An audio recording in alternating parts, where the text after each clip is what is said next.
are a survivor, you know what's really going on over here. You're out of town, you gotta get it going. It's time to get it going. You start off by washing them in the shower with you. When you do get some free time, well hell, we gotta put it in the machine. Let it spin, let it do what it need to do. So, it is what it is. One stop, some awesome in the house, and in the machine they go. That's right. We are here in, where are we at?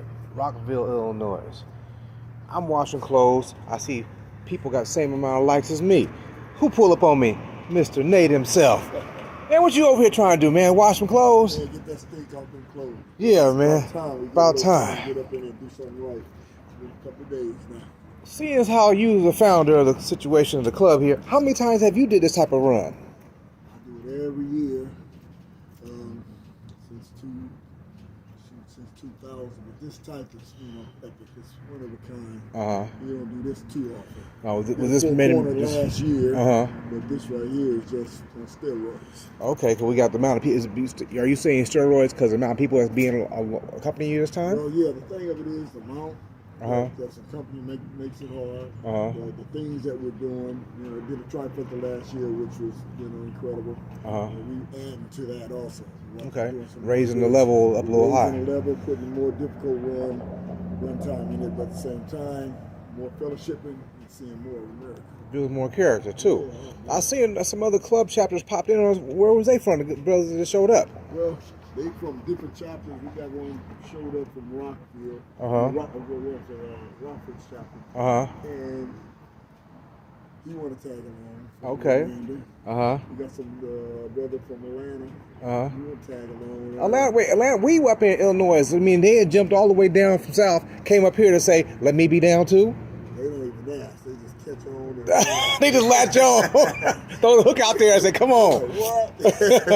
But we love riding with our brothers. So, and that's what it's gonna bring. Everybody's watching. It looks fun, even if they don't do the whole thing.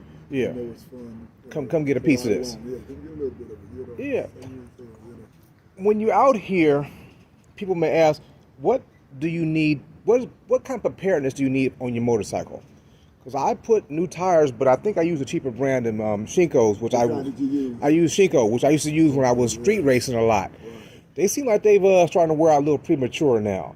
They did better than some of those other brothers, but yeah, you're going to need some tires soon. We're going to be able to do something in Minneapolis. Yeah, I got 2 fresh ones going on in Minneapolis of Dunlops going. Yeah. I think my Dunlops, which last a longer time.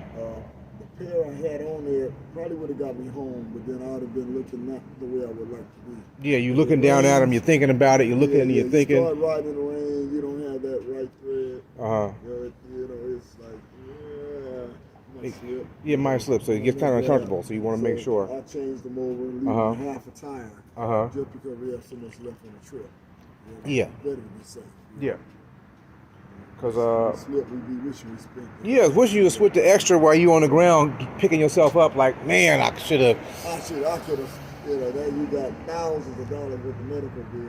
You could spend an extra $200. Yeah, prevented all that. Preventive maintenance. Now, other things that have occurred on the trip with the stators on other people's bikes, those are things you can't really look into with a with a microscope and say, oh, it's finna go. Those are things that just pop up on you at times, Yeah. What I learned from stators is I ran music a lot, the heavy amps and everything. I pumped that while I was riding. That was one thing that made my stators go out. Bad oil inside the primary, that'll make the stator go out if you don't change that oil. If you're running just basically too much electricity, more than the bike is prepared for, it puts work on the stator. Okay. And it'll make it go out. Sometimes you can run all that and it lasts forever. Yeah. In my experience, when I did anything extras, I didn't do the right maintenance, that would burn the stators. Okay, you tax it too much, it's gonna Too much is gonna do it. It's set up for so much. But some people know how to line up things to make it, separate that power. So, since you say founder, when did the Rare Breed start? 1989. 1989. So what was it? Would you, a group of 5 of y'all, 6, 10, or 8? 8 of us. So where did the name Rare Breed come from? You know what? When they called me on it, it was a list of names. Uh-huh. Rare Breed was one of them. I chose them. My motorcycle I was running at that point in time was a Springer, a 1989 Springer, which was called OG Rare. So the plate was Rare 89. So when they hit me a list of names, I can't remember the other names. I said, Rare Breed. And they said, we knew you was going to choose that one. It was unanimous. Nobody chose anything else, so we didn't even vote. Okay. All 8 of us had agreed on Rare Breed. So of the original guys, how many are left that are still in the club or just me? Just you still there? I'm the only MC. As a matter of fact, none of the other founders even ran with the MC. We were the motorcycle club, but getting the etiquettes took years to figure things out. Yeah, okay. And I started running the MC finally way back in 05. Okay. And then the rest of the club probably followed through. So that's when y'all you kind of saw what it needed to be and where things need to be to get your rules and your things set up. You etiquettes out there, people tell you what's going on, where you got it wrong, and you know, it'll take a while for it to come full circle. So with the expansion, dare I say the word, the empire, how do you feel about that? Love it. Yeah, I'm seeing it. I'm firsthand experiencing it, and I'm seeing the other. When you get people who got the same like minds, man, you can't go wrong. Right. It's like one of those things you live to see. Yeah. You know, so I've been blessed. You know, it's like, I've been doing a lot of riding. I've always showed up for the club wherever I was in the country. People would always mock me and joke. Thought you had a big motorcycle club. That's about as shit in LA, but they never see them anywhere else. Where they at? Yeah, where they at? They're on their way. So here it is. Years later, they called me. See them doing that? I told you they was on their way. Yeah, I told you they on their way. Say when. Yeah, but they showed up. You gotta be patient and let it grow. Anybody else doing anything, whether it's a chapter or another club, you out there, you do it. And whatever you thinking you want it to be, just keep doing it on your own until it catches on. So do you have, you answered the question I was about to ask. Do you have any advice for people who are trying to, not say emulate you guys, but get their club situation to grow or make their members more accountable? Is it more that quantity is better than quality? No. I mean, quality is better than quantity? Quality is truly better than quantity. It's just that we're in a level where people want to come on board, but we're still strict on how we bring them in. So now we can choose quality. In the beginning, it was hard to get quality because you have a lot of leadership and they're on the same level. So the quality is there, but it takes a while to weed it out. Now that we're in control of things, we can see it coming. And for the most part, we can hit our mark. Okay, you can hit your mark, yeah. I've been riding with you guys all 17 days. And I got a chance to, hear different conversations, different situations, and ask some questions about what needs to be to get to where I want to be if I decide to join it. And I'm saying it's a beautiful organization, and I see why the way it is to get to the people you need to get to. And I'm like, wow, okay, you got to be about this ground pounding life, Yeah, a little bit of everything. You got to, first of all, you have to look in also and see that that's something that you like. Yeah. Like a new person come in here, you gotta like this, just like we're gonna be we could be judging and weighing you out, and you gotta do the same thing. We might say, hey, you're great for this organization, take you to the next level. But at the same time, you might say, yeah, but it ain't what I'm looking for different reasons. You're gonna need a lot of time, and especially new people to get to their way. New people can be from 1 year to 10 years. Depending on how long you've been here. But it's going to take time from you. You got to really probably have some time. Yeah. If you got a job and a family and extra time is not really on your agenda, no matter how much you like it, just go and hang out with us. Don't even try to get it until you're ready. Yeah. I have family members that ride, and that's the main thing I tell them. They're professionals, and their job is demanding, and they'll come here and we're going to piss them off, they can piss us off, When you get that time, that's the first thing you really need. Then you go through all the other judgment, Okay.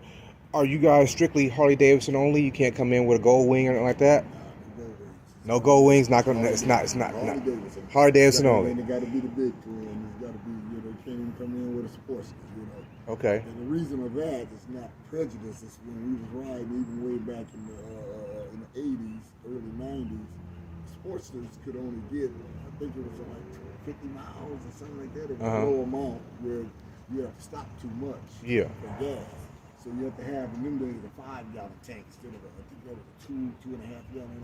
So I don't even know what it is, but it wasn't enough to get down the road. You would be stopping all day long. Okay. And the ride have changed since then too. Even though we had 5-gallon tanks, they were stopping 50 miles, every 50 miles anyway back then. You know, they going to Oakland, we stopped in Magic Mountain, we stopped in Gorman. We stopped down at the bottom of the hill in Bakersfield. Whoa, y'all doing some stopping. Yeah, we stopped at 50 miles out of that. I think about 4 or 5 stops getting to Oakland, you know. Now, shoot, we stretch out there, then they do 1 stop to Oakland, which 2. Yeah, it's a newer bike with that 6 gallon. You know, I do LA in maybe 2 stops at the most. You know, and and the ride has gotten. So you say you've been on there since '89.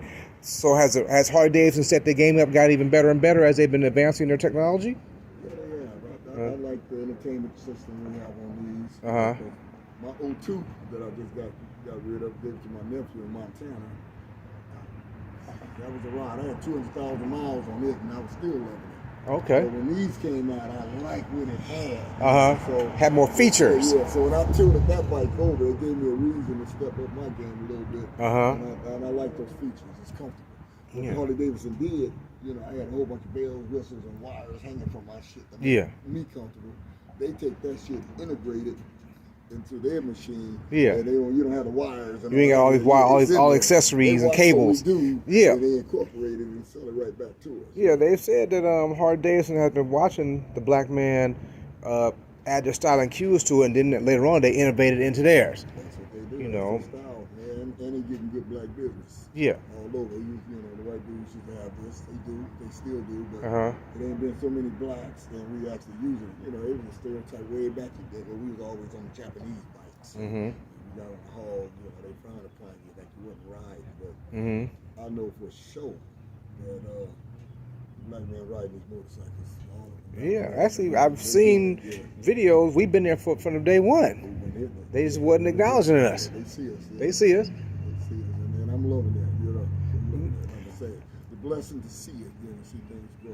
You know? Yeah, because I've noticed that being on this Harley Davidson, it opens a lot of doors on different people who respond to you. As to, I know there's some prejudices built into there, but it seems like the other clear people are more apt to speak to you when they see you on this.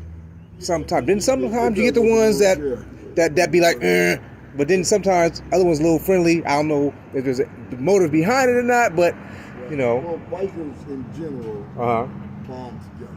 You know, coming up through these ranks, of course, we're on the black motorcycle set, but it's been years when I do have a lot of different demographics and motorcycle friends.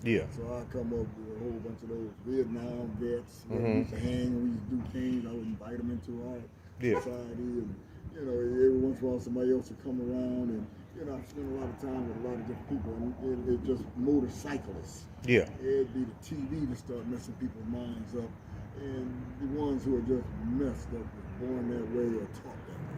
But if you got this, you know, motorcycle enthusiasts in your heart, it don't matter who pulls up on it, especially on the black side. We don't care, you know. We let you in. Come on. Who pulls up, we ain't tripping, you know. But, you know, you can pull up on other sets and they might be tripping, but I've never had people tripping out where I knew they, you know, had big problems, you know. Have you ever been to the Sturgis rally? How'd you like that up there? A little too crowded. A little too crowded? Yeah, so when I started doing surgeries if I'm traveling, I make sure I get it like a week before, you know, all the same setups and vendors are there, the crowd ain't there. You can move through the city. You can do what you want to do. You get a glimpse of what's happening. Yeah. And I move on to the ride that I'm on. Yeah, I went through there last year, and the rally was getting set up. We came through there like on a Tuesday. That's the best time to do it. You know, and we went saw Mount Rushmore and all that, and we continued on moving from there. And so I was like, okay, this is what's going on. I see how potentially it's finna get big with people sleeping on tents everywhere. I saw all this. I'm like, what's all that for? He said, that's where they gonna be at.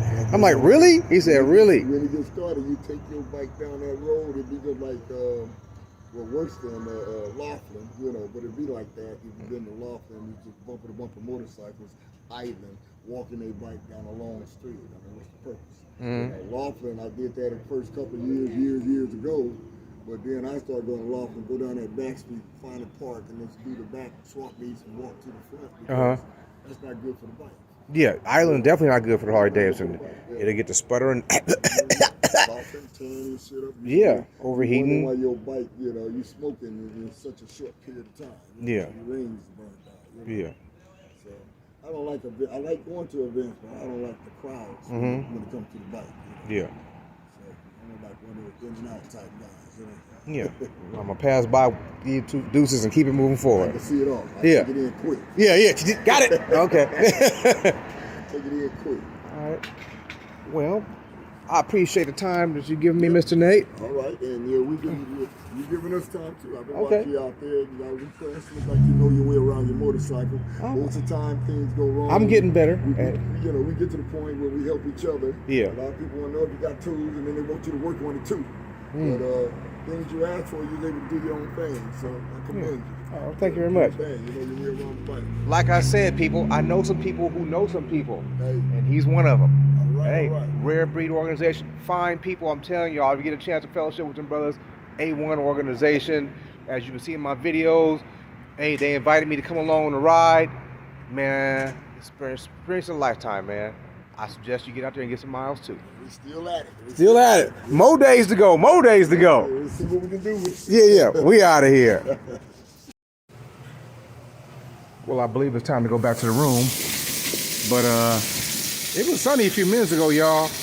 Now look at it. Now I got the water pouring off the building. Shit. Yeah, am I gonna move the bike? Well, yeah. Question is, am I gonna run through that? No. I might wait this out a little bit longer. If it was over here, I'd be cool with that, but it ain't. That right there is gonna give me a problem.